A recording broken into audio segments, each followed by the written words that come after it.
हाँ बेटा, वो मैंने समझाया ना, ये वो मैं वही बोल रहे हो। हाँ बोल बोल, क्या कह रहे हो? वो एक ही नाम दे रहे तो उसे ये नाम ही क्यों दिया, वो नाम क्यों नहीं दिया? सारे कृष्ण भगवान के ही रूप है, तो सिर्फ कृष्ण का मंदिर क्यों है? ठीक है बेटा, अपने यहां हरि तारा नाम 6000 कया नामे लखू कंकोत्री, तो भगवान कहां नहीं है? पहली बात, अपन ये मान रहे हैं कि भगवान कण कण में विराज रहे हैं। अपन वैदिक हैं, अपन वैष्णव हैं, अपनी ये भावना है, अपन को संस्कार में यही चीज मिली है कि ये सब कुछ जो सर्जन है ये सब कर परमात्मा को बनाए हुए है और करके हर कण में भगवान विराज रहे हैं, यहां तक कि अपने अंदर भी वो अंतर्यामी रूप में विराज रहे हैं। जो अंतर्यामी रूप में अपन को ये संकेत कर रहे हैं कि कहीं कुछ अच्छो भयो, कुछ अपन ने अच्छो सत्कार्य कियो तो अपन को वाको संतोष हो गए, और कुछ असत कर्म अपने से हो गए तो वाको अपन को चित्त में क्लेश हो गए। तो ये जो या प्रकार को सदसद करने पर जो अपन को सुख दुख की अनुभूति हो रही है, वो मीटर, वो थर्मोमीटर देने वालों कौन है? वो परमात्मा ही है, जो अंदर अपने अंतर्यामी के रूप में स्थित है। तो भगवान ये अपने जब शास्त्र जो अपन पढ़े हैं, अपने यहां संस्कारन से अपन को ये मिले हुए कि भगवान के कई नाम हैं और कई रूप हैं। भगवान ने अनेक नाम और अनेक रूपन सु ये जगत में क्रीड़ा करी है। अगर हम 24 अवतार मूल ले रहे हैं, वहां में भी मूल जो 10 अवतार ले रहे हैं, तो भगवान ने कई अवतार ग्रहण किए, जो है वो कूर्म को कियो, वराह को कियो, वामन को कियो, न जाने कितने ही जो है अवतार लेकर के लीला करी। ये थोड़ा अगर अपन ये श्रीमद् भागवत, रामायण, महाभारत इत्यादि थोड़ा अगर अपन पढ़ेंगे, ये सब चीजें अपन को अपने जन्म घोटी में अपन को ये सिखाई गई है, ये अपन को ख्याल में आवे। तो जैसा ये एक ब्रॉड पर्सपेक्टिव में ये बात है, तो अपने मार्ग में भी, अपने सिद्धांत में भी, अपने मार्ग में, अपने पुष्टि भक्ति मार्ग में भी श्री प्रभु ने जो लीलाएं करी हैं, वो मूल कहां करी? अपन ये मान रहे हैं, श्री महाप्रभु अपन को ये बता रहे हैं कि भगवान मूल में व्रज प्रदेश में, व्रज में भी कुल में मूल रूप, उनको जो मूल रूप है, अवतार नहीं, अवतार तो कई प्रभु ने बहुत सारे अवतार ग्रहण किए, पर अवतार खुद मूल स्वरूप एक अलग हुए, और वो मूल स्वरूप जब अनेक कोई कोई कार्य करने के लिए अलग श्रवण करें, तो जब कोई लीला हाईलाइट हो गई, जैसे अपन पहले टेस्ट मैच होती थी और टेस्ट मैच के बाद फिर अपन हाइलाइट्स देखते थे, तो अब 5 दिन की टेस्ट मैच देखने के लिए अब टाइम नहीं है, तो वाकई अपन ने मुख्य अंश जो होते वो 5 दिन के, वो हाइलाइट्स के रूप में अपन को आधा घंटा में दिखा दिए। तो प्रभु की लीला तो अनंत है, पर वो अनेक लीलाएं करिए, वहां में कुछ कुछ लीलाएं जब जो हाईलाइट हो गई, वो हाईलाइट हो गई हुई लीला जो है, उनके आधार पर श्री प्रभु के अनेक नाम हो गए। ठीक है, आई बात समझ में? ये अपने यहां को कंसेप्ट है। तो ये जो अनेक नाम जो हुए ना, ये नाम के आधार पे अपने यहां पे उनकी सेवा प्रारंभ हो गई। या लिए श्री गोवर्धन धर, क्योंकि वहां जब श्री गोवर्धन लीला को प्रसंग आयो, वो गोवर्धन लीला जब हाईलाइट हो गई, तो उनको नाम जो है गोवर्धन धर पड़ गयो। जहां श्री प्रभु ने माखन चुरा करके अरोग्यो, तो वो जब लीला हाईलाइट हो गई, तो श्री नवनीत प्रिय, क्योंकि नवनीत जो है वो माखन है, तो श्री प्रभु को माखन अत्यंत प्रिय है, या लिए उनको नाम जो है वो नवनीत प्रिय हो गया। ऐसे अलग अलग स्वरूप के अलग अलग नाम हुए, और जहां ये विराज गए स्वरूप, वहां पे ये उनके आधार पर उनके जहां मंदिर हुए, वो नाम से प्रसिद्ध हो गए। ये एक बात है। टेक्निकली एक बात समझाना चाहूंगा, जो ये पुस्तक अंशु पढ़ी हो शायद, ये और भी ऐसी छोटी छोटी पुस्तकें हैं, वो पुस्तक पढ़ेगा तो और भी विशद ख्याल में आएगा, और मेरे ख्याल से रेपिटेशन नहीं हो रहा है, ये पहले आ चुकी है बात अभी तुम्हारे कहने में, फिर भी मैं शॉर्ट में बता दूं। अपने मार्ग में सार्वजनिक देवालय की पद्धति नहीं है। जैसे मर्यादा मार्ग में जब जाओगे तो लक्ष्मी नारायण को मंदिर है, या श्री राधा कृष्ण को मंदिर है, तो जैसे ये सब मंदिरें हैं, ऐसे ये सार्वजनिक देवालय कि कोई भी व्यक्ति आकर के और वहां पूजन कर सके। या अपन जैसे मर्यादा मार्गी मंदिर में जाएं तो अपन थाली लेकर के जाएं, वो जो वहां पे पंडित जी या गौर महाराज जो पूजा कर रहे हैं उनको अपन वो थाली पकड़ा रहे हैं और वो अपनो वहां दे करके, चढ़ावा दे करके प्रसाद रूप वहीं के वहीं दे दें और फिर अपन चले आवें, घंटा बजावें। तो ये जो एक मोटी मोटी जो एक मर्यादा मार्गीय देवालय की पद्धति जो है सेवा की, वो अपने मार्ग में अलाउड नहीं है। श्री महाप्रभु ने सार्वजनिक देवालय नहीं पर घर सेवा को सिद्धांत अपने लिए बताया कि पुष्टि मार्गीय वैष्णव जो है उनके लिए घर में सेवा करनी चाहिए। अब ये सेवा घर में ही होती थी पहले।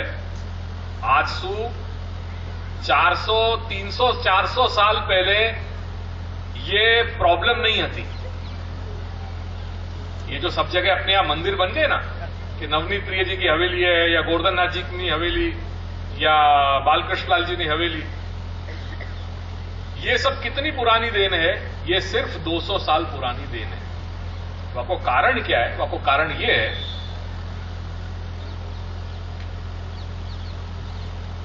कि जब सेवा कोई के यहां होती थी तो वो सेवा में धीरे धीरे लोग वहां में जुड़ने लगे। जैसे मैं आज सेवा कर रहे हूं तो मैं सेवा कर रहे हूं, मेरे साथ मेरे परिवार वाले भी सेवा कर रहे हैं, और जैसे जैसे जब मेरा कुटुंब बड़ो होने लगे हो तो वहां में और भी लोग आने लगे। जैसे आज भी ये पद्धति अगर बनारस जाके देखोगे, आज बहुत से ऐसे परिवार हैं कि जहां कुटुंब बहुत बड़ो है और ठाकुर जी एक ही हैं, और ऐसे 15-20 पूरे परिवार मिलाकर के एक बड़ो उनको पूरा कुंबा है, कुटुंब है, वो है सब एक ही फैमिली के। पर अब 5-7 पीढ़ी हो जाए तो कुटुंब सहज बड़ो हो जाए। अब कोई कुटुंब के इतने अच्छे रिलेशंस हैं कि वो सब 10-15 जो कुटुंब हैं, परिवार हैं, वो सब एकजुट होकर के ठाकुर जी की सेवा कर रहे हैं। तो वो लोग कैसे मैनेज कर रहे हैं? सबके वाराएं हो गए कि भाई 1 महीना हम सेवा कर रहे हैं, तो वो सेवा करेंगे, आएंगे सब लोग वहां में, पर वो जवाबदारी कौन की होगी कि भाई परिवार नंबर 1 એ પત્યો એટલે બીજાનો વારો આવ્યો, ત્રીજાનો વારો આવ્યો, પણ એમાં બધા પાર્ટિસિપેટ કરે છે। એવા આજે પણ પુષ્ટિ માર્ગમાં એવા પણ એક્ઝામ્પલ છે। ખાસ કરીને આપણા ઘરમાં બારિયામાં મેં એક બે એવી વ્યવસ્થાઓ જોઈ છે। બનારસમાં હજુ પણ આવી વ્યવસ્થા છે। બનારસમાં જશો એટલે ઘણા આવા આપણા ઘરના વૈષ્ણવો છે કે જે લોકોના 15-15, 20-20 પરિવારના કુટુંબ છે, લગભગ 200-200 લોકોના કુટુંબ છે। પરિવાર એક જ છે, આખો મોટો કુટુંબ છે, અને એ લોકો આ રીતે સેવા કરી રહ્યા છે। એટલે એમાં શું થાય છે કે ઘણી વખત આ દર્શન કરાવવાની જે પદ્ધતિ આપણા ત્યાં આવી, આવું કંઈક કરતા કરતા કરતા કરતા એવી કોઈક જગ્યાએ આ સ્ખલન આવી ગયું હશે અથવા ડીકે આવ્યું હશે કોઈ એટ વન પોઈન્ટ કે જ્યાં આ વસ્તુ ધીરે ધીરે સાર્વજનિક થવા લાગી। આજે હું આવ્યો, હું પરિવારનો છું, પણ હું મારા મિત્રને પણ લઈને આવી ગયો કે ચાલ ભાઈ મારા ઘરે આજે આ ઉત્સવ છે, તું પણ આવીને દર્શન કર। એટલે એ મિત્ર આવ્યા। આ રીતે જે એલાઉ બધાને કરવા લાગ્યા આપણે, એ કરવાથી પછી 2 થી 4 થયા, 4 થી 8 થયા, 8 થી 16 થયા। આ રીતે આ પદ્ધતિ આપણા માર્ગમાં શરૂ થઈ ગઈ। પણ ખરેખર આ પદ્ધતિ છે ખોટી, કેમ કે આપણા માર્ગમાં આ પદ્ધતિને એલાઉ કરવામાં આવ્યું જ નથી દર્શન કરવાનું। આવું જ કંઈક આપણા ત્યાં બનેલ, પણ વડીલોએ એટલી કાળજી લીધી કે શ્રી મહાપ્રભુનો સિદ્ધાંત ખંડિત ન થાય, તેથી ઇટ વોઝ નોટ પોસિબલ કે આજથી 200 વર્ષ પહેલા કે 150 વર્ષ પહેલા જે ગામડામાં જેટલે લોકો વસતા હતા આપણા વડીલો, એ લોકો ગોકુલ છે, ગોકુલ જઈને અને પોતાના ગુરુદ્વાર દર વર્ષે જાય એવી શક્યતા પહેલાના જમાનામાં નહોતી।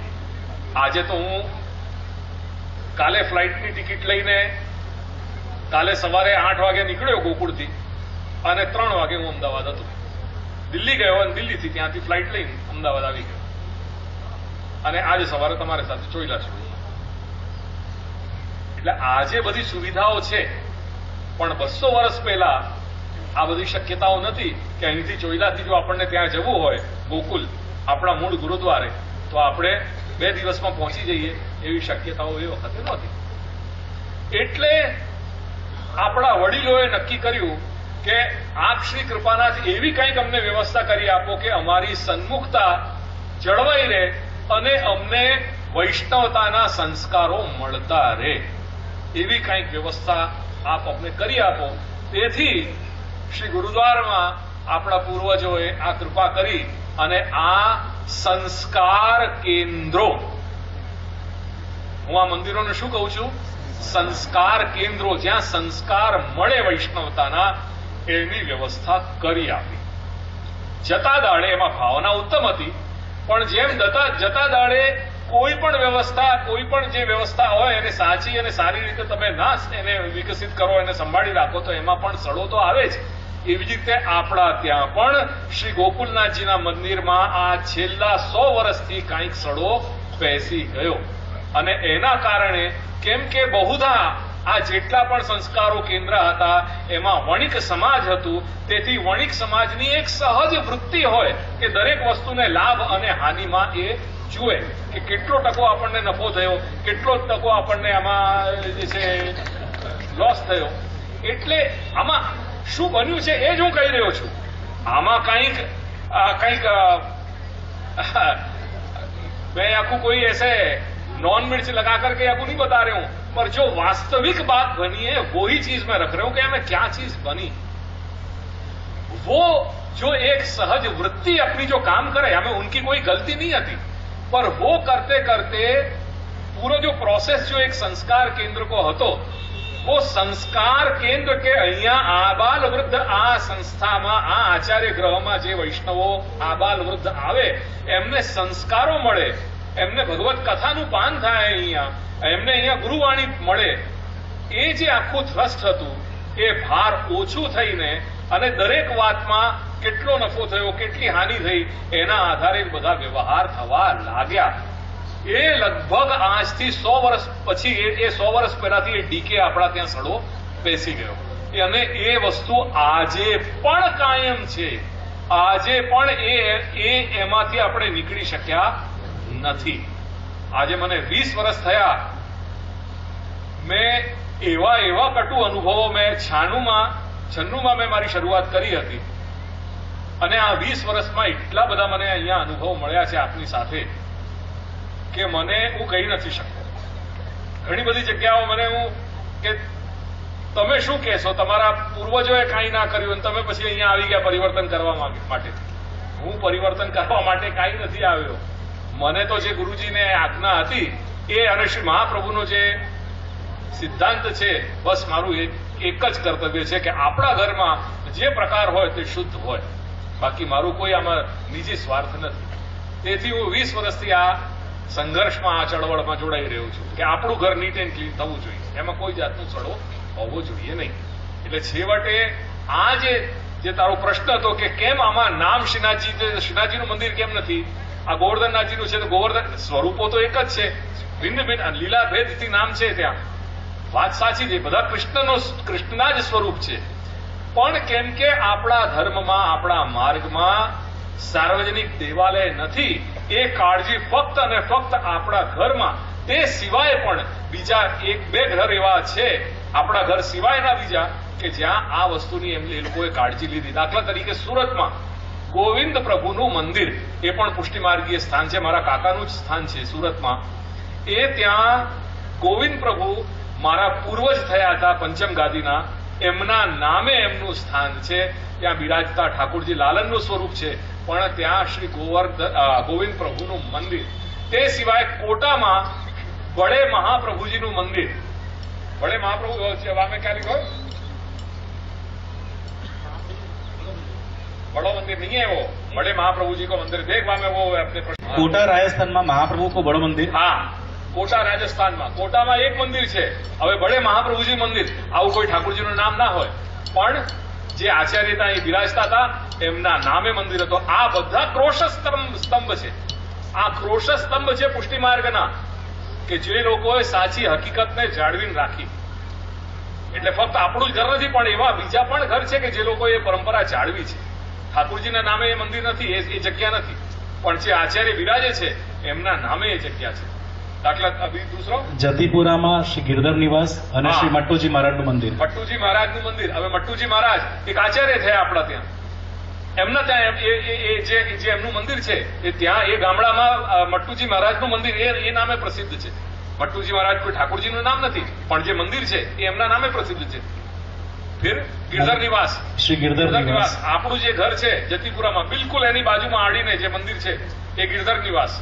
એ ગિરધરજી એટલે શ્રી દાદાજીના સૌથી મોટા ભાઈ, શ્રી ગુસાઈજીના પ્રથમ પુત્ર શ્રી ગિરધર દાદાજી, એમનું નિવાસ છે એટલે એ ગિરધર નિવાસ. આજે પણ એ જ રીતે એનું નામ છે ગિરધર નિવાસ.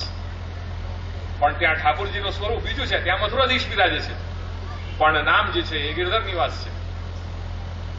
ઓર મુંબઈમાં શ્રી ગોવિંદ ભવન, ઉમરેઠમાં શ્રી દેવકીનંદનજીનું મંદિર. આ ઉમરેઠમાં દેવકીનંદનજીનું મંદિર. એ ઉમરેઠમાં પાંચમ ઘરની ગાદી છે, પંચમ ઘરની સૃષ્ટિ છે, એટલે ત્યાં દેવકીનંદનજી કરીને અમારા તાજી થયા, એમના નામે આ મંદિર છે.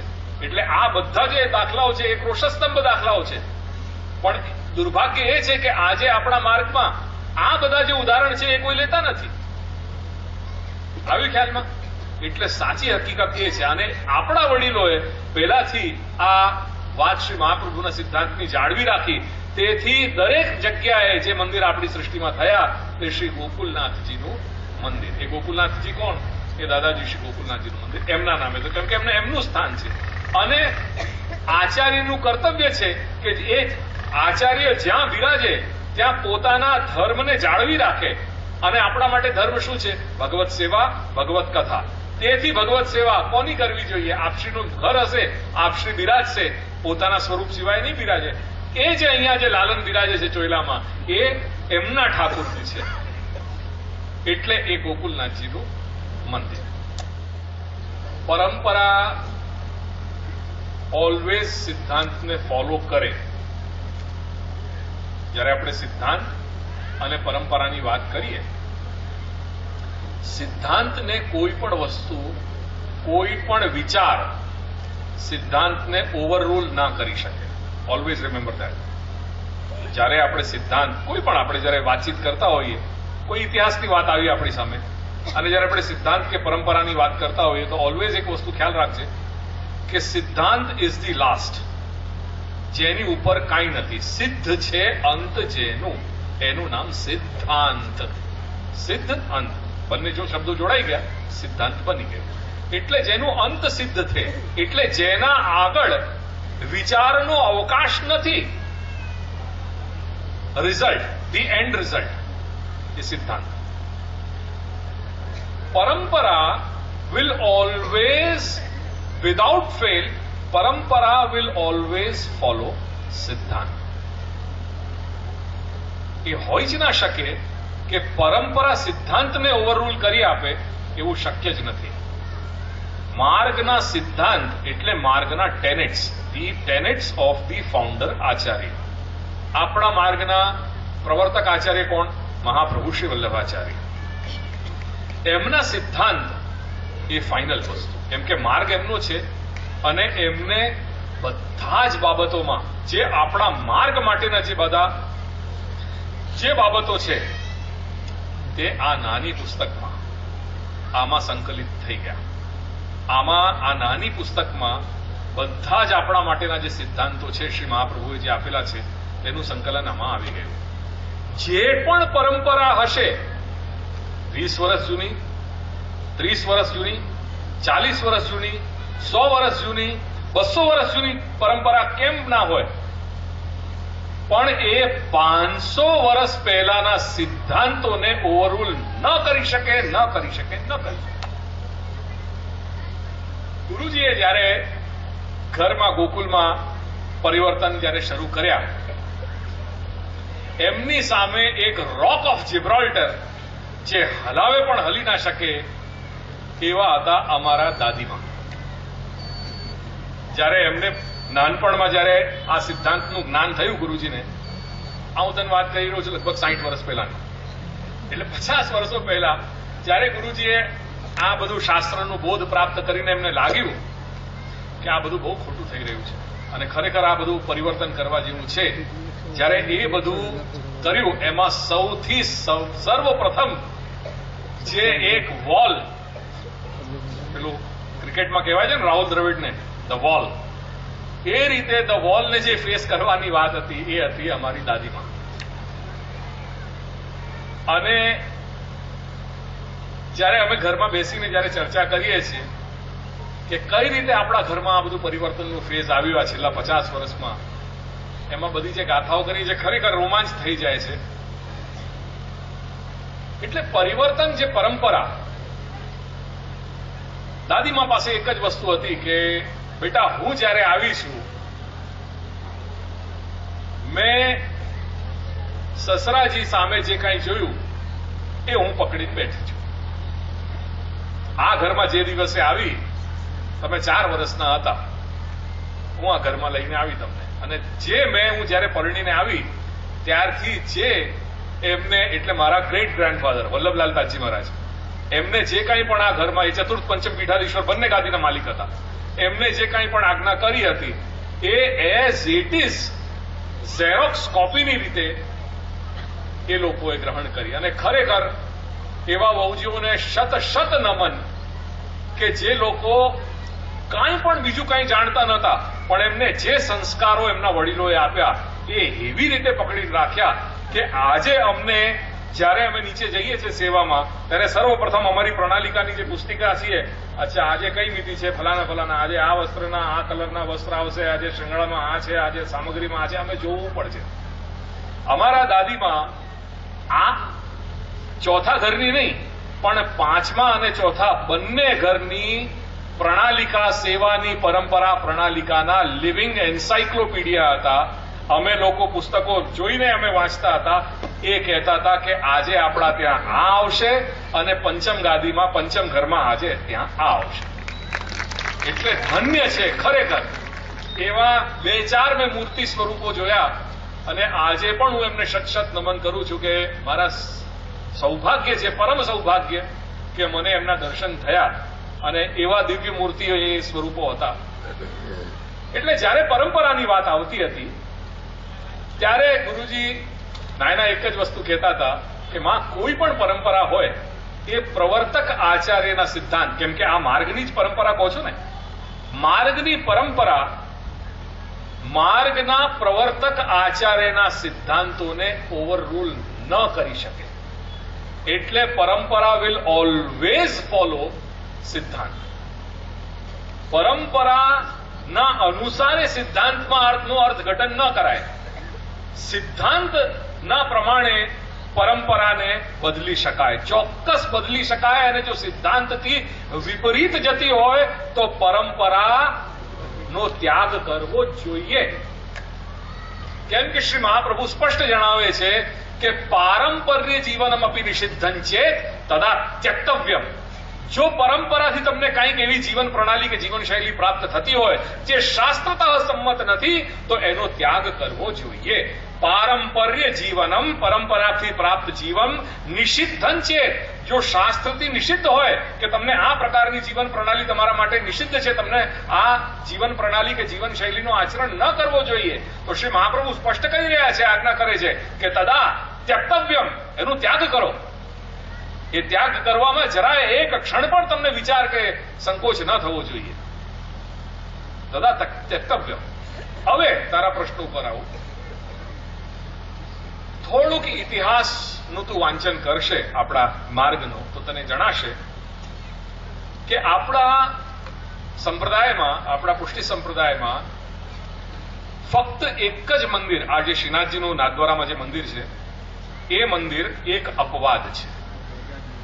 અપવાદ એટલા માટે છે કેમ કે શ્રીજીની પોતાની ઈચ્છા હતી, અને જે આપણને વાર્તાઓમાં એનો પ્રમાણ મળે છે કે આપશ્રીએ શ્રી મહાપ્રભુને આજ્ઞા કરી કે મારી જગતદેવ તરીકે મારી પૂજા થાય, એટલે મારી સાર્વજનિક રૂપે મારી પ્રતિષ્ઠા કરાવજો.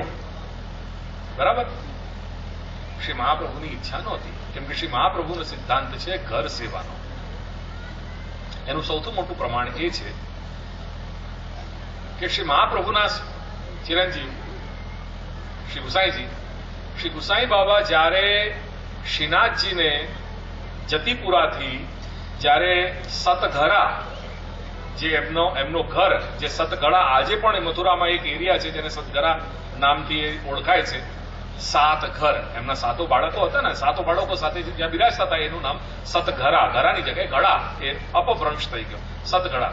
એટલે સતઘરાનું જે એરિયા છે ત્યાં પધરાવ્યા જ્યારે પાઠ શ્રીનાથજીને પધરાવીને લાવ્યા અને ત્યાં જ્યારે સ્થાપના કરી, પ્રભુની પ્રતિષ્ઠા કરી, એ દિવસ હતું કયો? મહાવદ સાતમ. એ મિતિ હતી મહાવદ સાતમ. એટલે શ્રીનાથજીની પ્રતિષ્ઠા ઇતિહાસ પ્રમાણે 2 દિવસો ઉપર આપણને જણાય છે.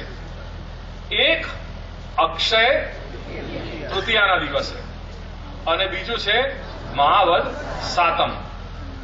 આખો પુષ્ટિમાર્ગીય જગત આજે શ્રીનાથજીના પાટોત્સવને કયા દિવસે મનાવે છે? મહાવદ સાતમના દિવસે મનાવે છે, જે દિવસે શ્રી ગુસાઈજીએ પોતાના ઘરમાં શ્રીનાથજીને પાઠ બેસાડ્યા, પાઠ પધરાવ્યા. એ મહાવદ સાતમના દિવસને આપણે શ્રીજીના પાટોત્સવ તરીકે મનાવીએ છીએ. અક્ષય તૃતીયા આપણા ત્યાં મનાવવામાં આવતું નથી. કેમ? કેમ કે અક્ષય તૃતીયામાં એ દરેક માટે જે એમની પ્રતિષ્ઠા થઈ સર્વોદ્ધારક રૂપે, એ દિવસનો દિવસ, એ દિવસ અક્ષય તૃતીયાનો હતો. એ દિવસ આપણા ત્યાં મનાવવામાં આવતો નથી. શા માટે? કેમ કે શ્રી મહાપ્રભુનો સિદ્ધાંત ઘર સેવાનો છે. એટલે પોતાના ઘરમાં જ્યારે પધરાવ્યા એ દિવસ મહાવદ સાતમનો હતો. એ બીજો પ્રમાણ. ત્રીજી વસ્તુ,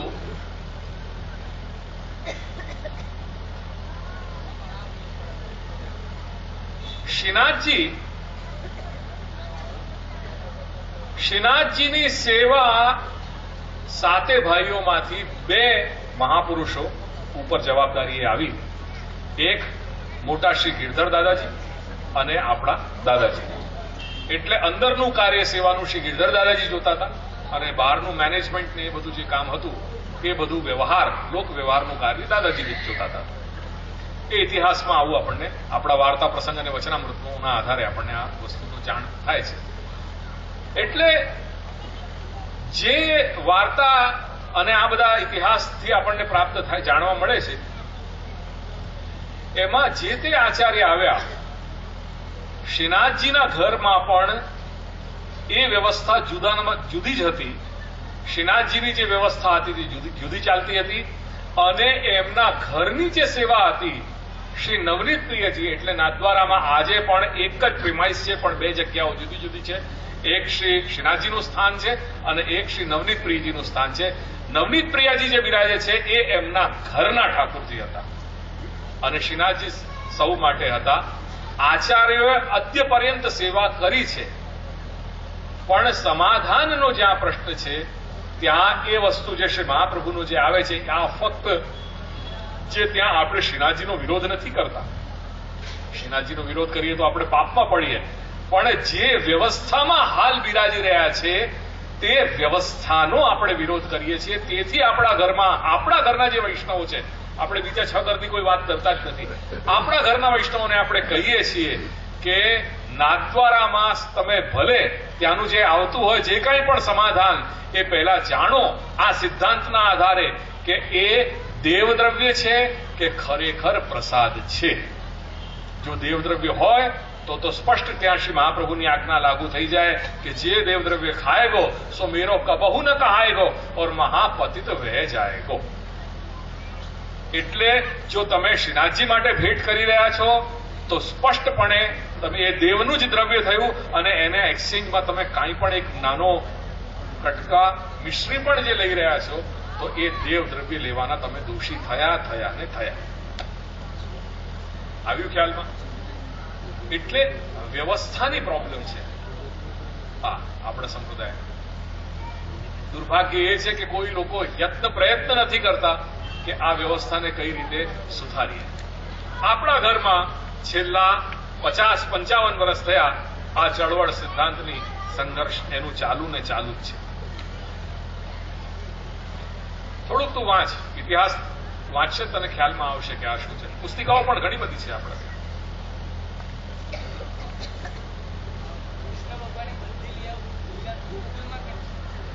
કેમ કે એમની મૂળ સ્થળી હતી.